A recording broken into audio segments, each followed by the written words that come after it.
Health IQ Podcast: How to Enjoy the Holiday Meal with Diabetes. Holiday gatherings can be a minefield for people with diabetes. Let's navigate the temptations and enjoy the festivities. 'Tis the season for family, festivity, and food. Lots and lots of food. How do you manage all this food and options during the holidays when you have diabetes? And there's temptations everywhere. So that's what we're going to talk about today on tips for managing the holidays with diabetes. Joining me at the table is Rachelle Moon with lots of experience, and I am Brenda Bishop, and our crew today is Bobby Hockaday, and we're just pitching in with some of the little stuff for him. So, Rachelle, thank you for coming in to join me on this discussion about the holidays, recipe tips. When I was working in Extension, it was always asked for a program. And so I did a lot of programs where around this topic for people with diabetes and people without. And I know you have years of experience in feeding people with diabetes and other challenges of diet. Yes, I do. In full disclosure, it's my husband. I married him over 30 years ago, and he was a diabetic type 1 since he was 12. And so when I married him, I had to learn about diabetes and diet and food and how to help him take care of himself. Yes, and done an excellent job, by the way. As we get started, I thought, what are some of your best tips for staying on track while we eat at other people's homes or at parties or even those big family feasts? But mostly when you get asked to go to potlucks or a party at somebody's house and you don't have control of the menu, what are some of your tips for dealing with that? Those are definitely places we don't always, sometimes we don't have control of what's other people are going to make or how they're going to make it or what they're going to put in it. So there's definitely a lot of challenges. So some of the tips are eating close to the time when you normally eat. Not skipping meals because, we're going to have this huge, like Thanksgiving. Don't skip breakfast because you know you're having Thanksgiving lunch or dinner. So try to eat close to your normal meal times, and maybe, you might eat a lighter breakfast than you normally would. But definitely don't skip those meals because then you're ravenous and you're going to eat even more than you probably need. So when my father was also a diabetic, I'm a father-in-law, not father, and we always tried to have that meal early in the day because that's when he was used to having his big meal. And which most dietitian would tell you, you're not to eat too late in the evening. So especially on a big meal, it's better to have it around lunchtime if you can. That's for sure. Another one is when you're invited somewhere, offer to bring something that you know is in your normal diet plan, something that you enjoy and that is lower in calories and carbs. So, and we do that even now when we get together with friends throughout the year, and several have different dietary issues. Everybody brings a dish.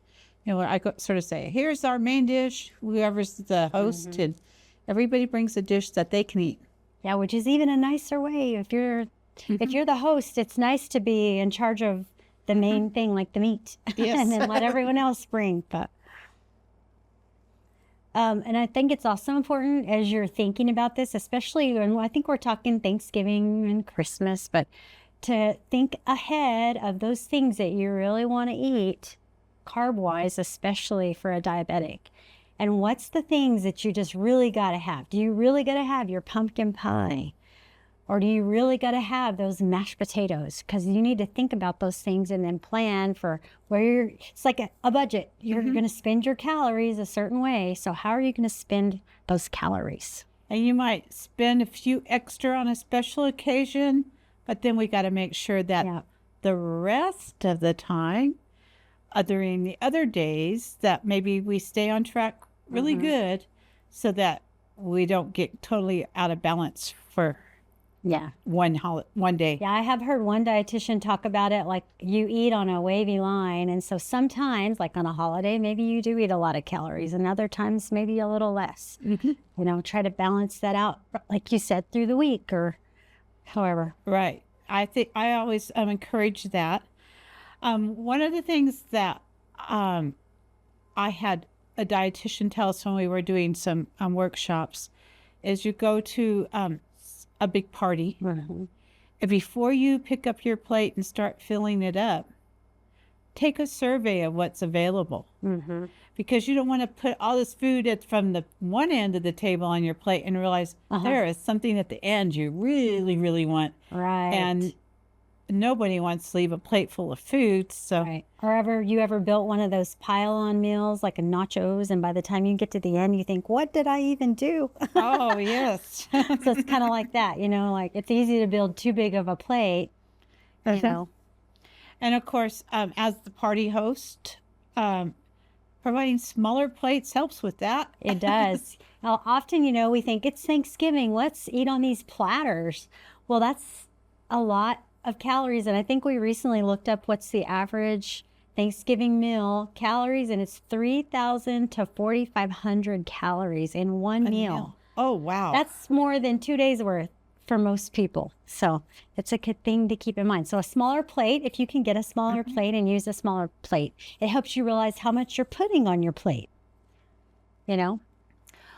Now that we have fewer people at our home for a big meal, I often will say on Thanksgiving, okay, we'll vote on the meat. Yes. We have one meat, and you each get to pick one dish. Yes, I do that as well with my immediate family, which they're out of the house now. I say, what's the one thing you've got to have? Because if you don't decide, it can really get out of hand quickly. Yes. You If you want, think you need it all. if you have a second choice, then we try to squish that into a different meal. There you go. There you go. There's more. Yeah.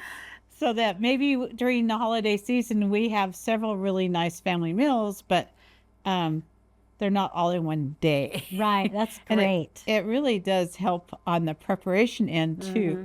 Yeah, for sure. With the calorie end. Plus, you get to the point where there's so much you really taste it all? And where if you're just have a small amount, you really get to enjoy that one dish that you may only And make have leftovers. once a year. So another tip that I looked up was about alcohol.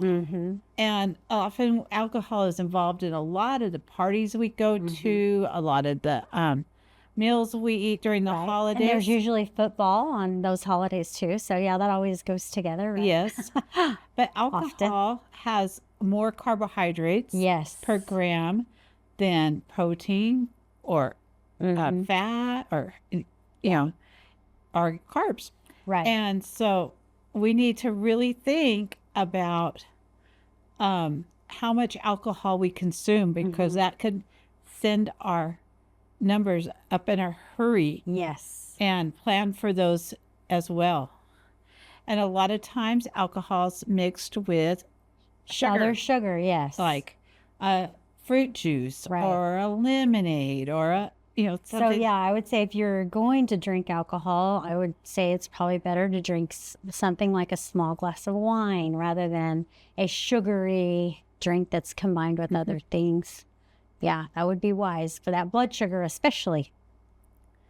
So another tip for going to parties is make sure that, you talked about not being starved when you get there. So you could have a little snack before that. Yeah. So you're not starved when you get there. But make sure you drink some water before you get there too, because if you're not thirsty, you will drink that alcoholic beverage a little slower. Right. Yeah.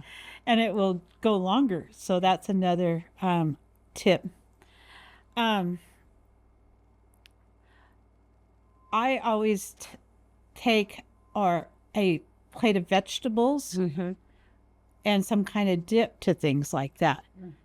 And I can remember even as a kid, we would be making big Thanksgiving dinner, and one of that was always like a little relish tray with vegetables and pickles and olives. And people would nibble on that, throughout the day, and it kept you from being starved. Yeah. And it was things that are most of the time lower in carbs. Yeah, if you have some celery on there, you know, celery is a negative calorie food. So that's a good snack that can carry you in between, you know. Well, and I think celery is an excellent dipper. Right, which, you know, pimento cheese isn't the most ideal thing, but they are good together. And if you just put a little on there, you know, probably be a pretty good snack to get you by until that meal time or between meals. Yes. We often will have a dip, and I always have celery or jicama or something like that, you could put the nacho dip on, or the bean dip, or whatever dip you have instead of chips. Right. So you could still partake and still crunch. Right, right. I had a lady tell me once she took carrots with her to a movie theater so that she could crunch along with all the popcorn eaters. Okay. So that, you know, it's a thing. That is a thing. I think so often we forbid foods. Right. And we had a presentation last year with a dietitian who talked to us over Zoom to our seniors about no food should be off limits all the time. Yeah, I agree. 100%. There's no naughty food. That's right. You should be able to enjoy your favorite thing. Yeah. We just have to, as you said, plan. Yes. And focus on things that you really love. So, you know, if you can have mashed potatoes sometime throughout the year, maybe you forego those during the meal and have the piece of pumpkin pie. Right. The thing you really love that you only seasonal. Yeah, I agree with that 100%. I think everything in moderation is a really, really good motto to adopt when it comes to how you choose to get your calories in. Yeah. This tip I found said, ask the host for a doggy bag. I don't know that I've ever done that. Sure. Maybe take your own little container. And just say, oh, there was so many great things here, but I couldn't eat them all, so could I have a few to go home? Yeah, which I think most hosts would be thrilled to get a lot of that out of their home after the holiday so that they can be done with it as well. So we have some other tips that aren't really food related. Some are like being active. Yes, moving your body. That's so important. And so there's so many places now that have a Thanksgiving or even a Christmas, like a little fun run or something, or a walk. We actually have one in Logan on Thanksgiving Day. So there you go. So maybe, you know, those of you in the Logan area could go do that, or just create one for your own family. Say, hey, let's start our day with, you know, a walk around the block or the neighborhood or something together as a family, and take some of the kids and get them out and get them moving. That's great for kids too. So we have a small house. So if the weather's nice enough, that means not too windy. Right. Or too cold. Yeah. Everybody sort of heads outside to go play football in the yard or you know, even if they're just walking around, but they're outside to have a little fresh air. Yeah. And it's, you know, nice to get that fresh air, and you could walk around, and even just 10 minutes after a holiday meal can really lower your blood sugar. Well, I was going to say, and also, you know, if that blood sugar is getting a little elevated, a short walk is often really, really a good thing for that, to help get that back down. One time I was doing a diabetes workshop, and I mentioned that they could use walking to manage carbohydrates, and suggested 20 minutes a day. And this lady misunderstood me, and she thought I said 20 minutes after every meal. Oh my. And she came back a month later, and she goes, I'm so excited I lost all this weight. And she had been walking 20 minutes after every meal. Wow, that's motivation. She really listened. Yes, but it allowed her to have her carbohydrates. Yeah. So yes, a little bit of walking will help that. Are playing some family games, like you said. Cornhole's real popular now, so get out the cornhole boards. We used to do horseshoes, things like that. Yeah. Throw a frisbee, if that's, you know, I know disc golf is also really popular right now. So another thing that can help you stay away from the food table is actually just board games and and doing family games in your after dinner. Instead of leaving the food out for everybody to nibble on, put it away, and then people use the tables to play games and to actually spend family time together. Yeah. So as another way. We had some tips if you are hosting somebody who might have diabetes that you might not know, and it would help anybody, but make sure that you have some healthier choices, not just desserts. And try leaving the salad dressings or the toppings on the sides. And I'm finding that is so important now that people have discovered all the different allergies that they have. For years people didn't know why they didn't feel well, and now all of a sudden they discovered, well, gosh, I've been allergic to onions forever, or something like that. So that's something we can do as a host, is to try to keep our food as whole and simple as possible. And and put things on the side. And I don't know if you already said that, but your gravies and your sauces and the dressing.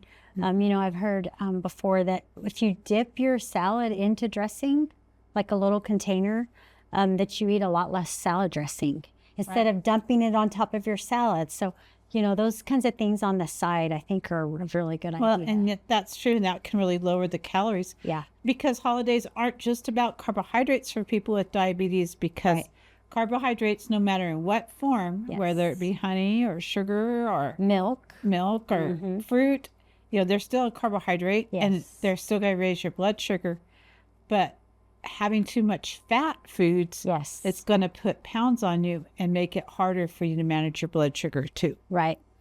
And so we need to make sure we're doing that. And I like one of the tips on here that we for sure had from family and friends, not to be giving your diabetic relative advice or saying, well, you shouldn't be eating that. Oh, it's true.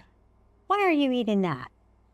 That's a very difficult thing for someone who's already trying to manage their diet in a different kind of way, to be getting told how or what they should or should not be eating from others. And we really don't know what they've eaten throughout the day for carbohydrate counts. So, that's up to them to decide what they're going to eat and put in their mouth, and not us. That's an important which I would say, as a host or hostess, you could say, hey, just letting you know, I put this in this food. I put a little sugar in this dish.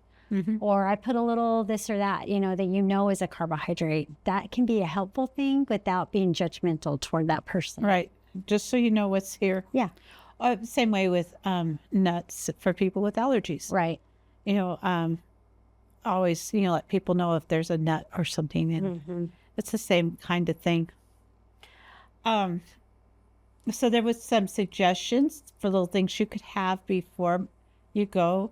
And that would be things like nuts and walnuts or almonds would help you, or some vegetables and hummus would be some good things that you could eat before you went that had very low carbs. Yeah.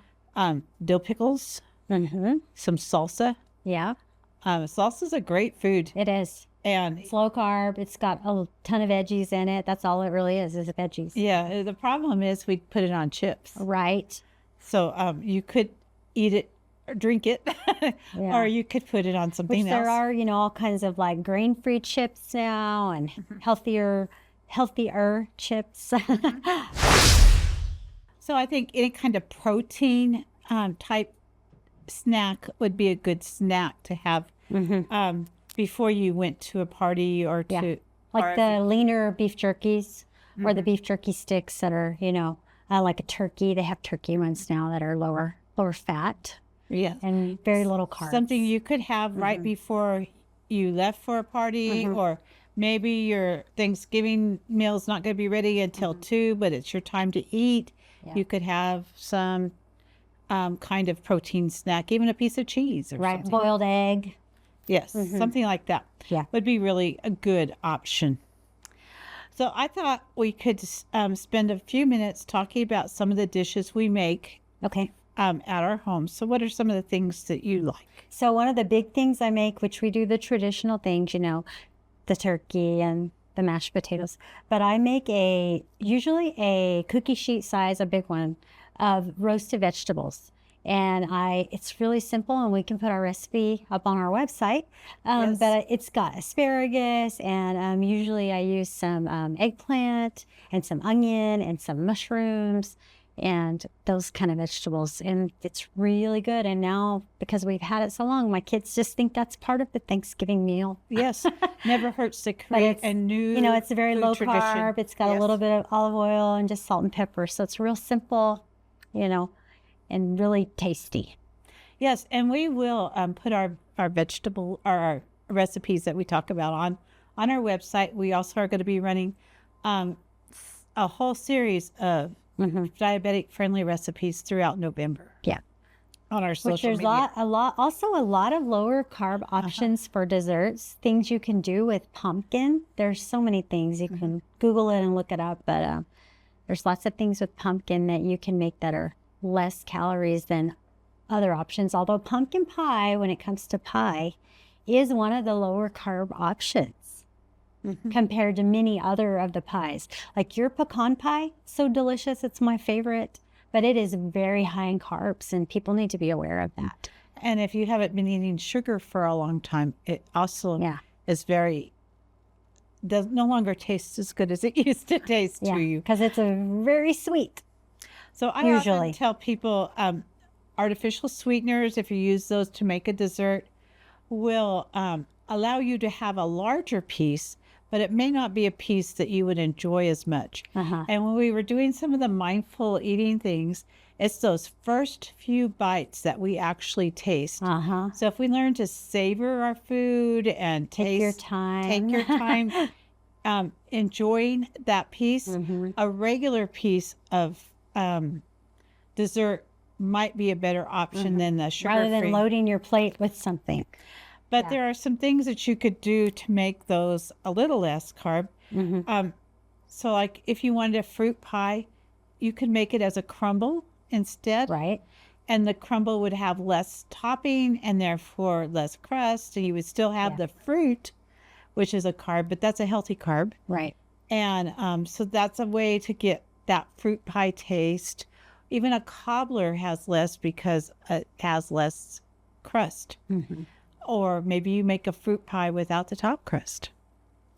One of my favorite things to do is when I make pumpkin pie is instead of filling the pan so it overflows into my oven, is I put the rest in custard cups and bake it right along the side. Then I have that healthy pumpkin with some carbs in because I put a little sugar in there, but I don't have any crust. Right. Yeah, that's a great tip. And then there are people who really want that whipped cream. That's part of it. Yeah. And of course, you could bake whipped cream without sugar, but I'm not sure that would taste as good. Yeah.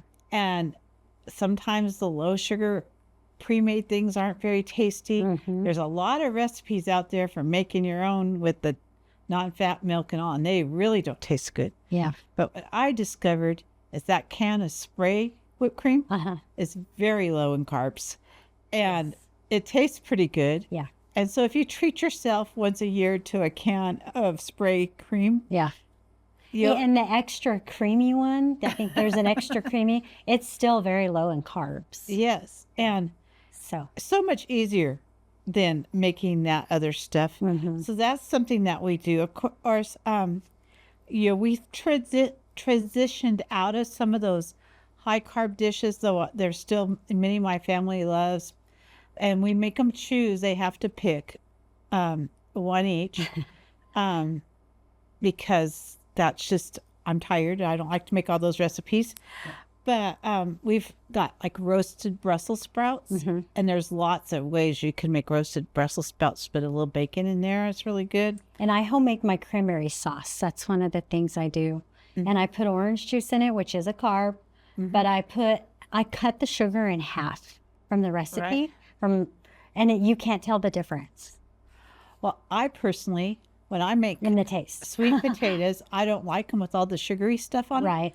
So I bake sweet potatoes, and mine just have butter, salt, and pepper. There you go. I mean, so there's other things like that. There's a Yeah. lot of squashes you could add that are lower in carbs and maybe don't have to have the sugar or the marshmallows and all that.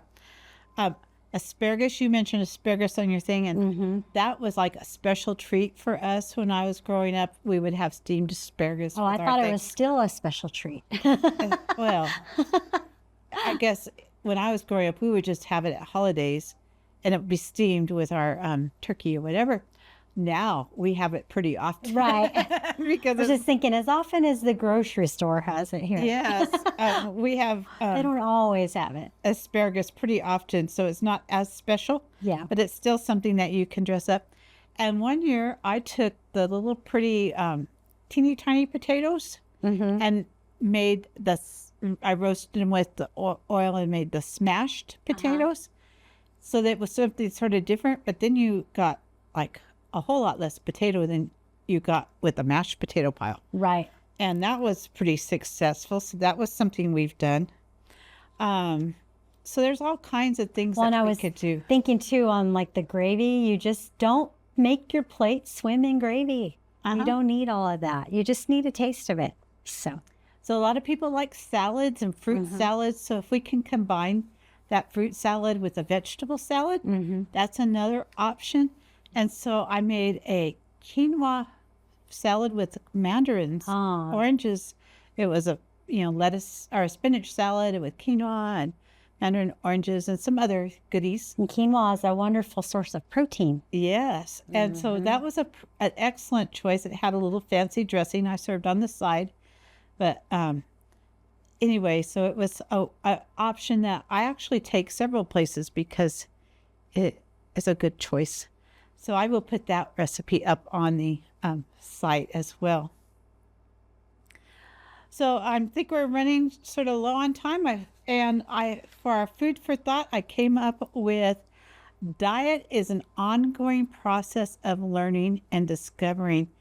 And when I saw that, it made me think of just the whole field of nutrition and how every year there's new things coming out. There's more things being learned.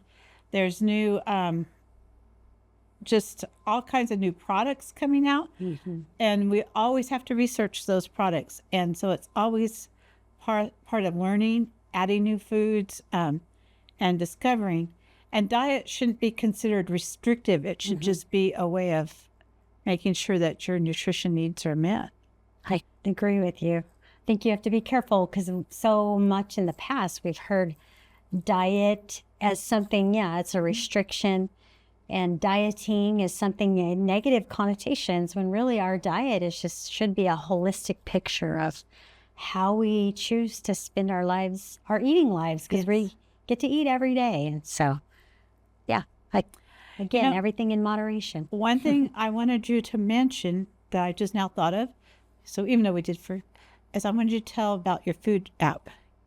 Oh, so I've been using a new app and it's called Yuka. It's Yuka, and you can get it for free. There is a paid version, which we have nothing to do with in this podcast. But I just happened to be using it because my husband found out he has a wheat allergy or gluten allergy. And so it's been really handy to have that on my phone. And when I'm shopping in the store, I'm able to scan products and find out very quickly if they have gluten in them or not. And so, I've been using that. You could also put in about needing foods that are lower in carbs. And it just tells you which foods are excellent, which means they're low in calories, low in sugar, low in high in protein, or whether they're high in fat or sodium.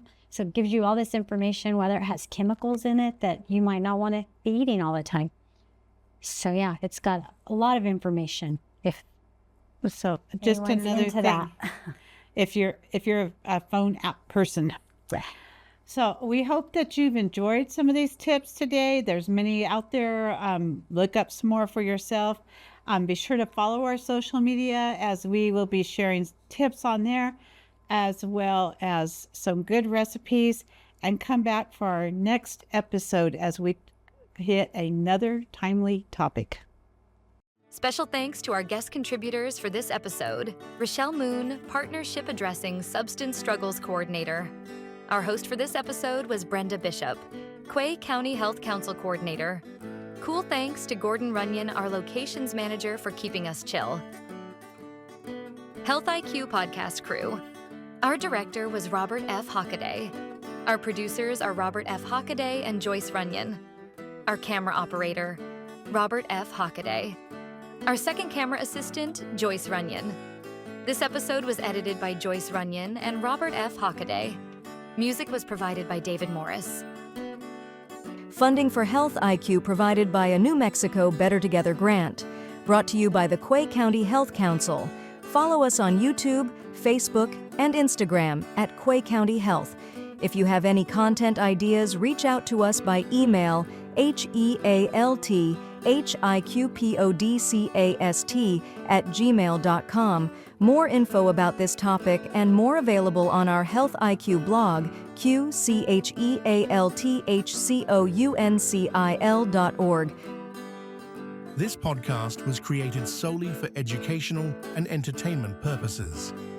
It is not intended as a substitute for advice from a healthcare or mental health professional.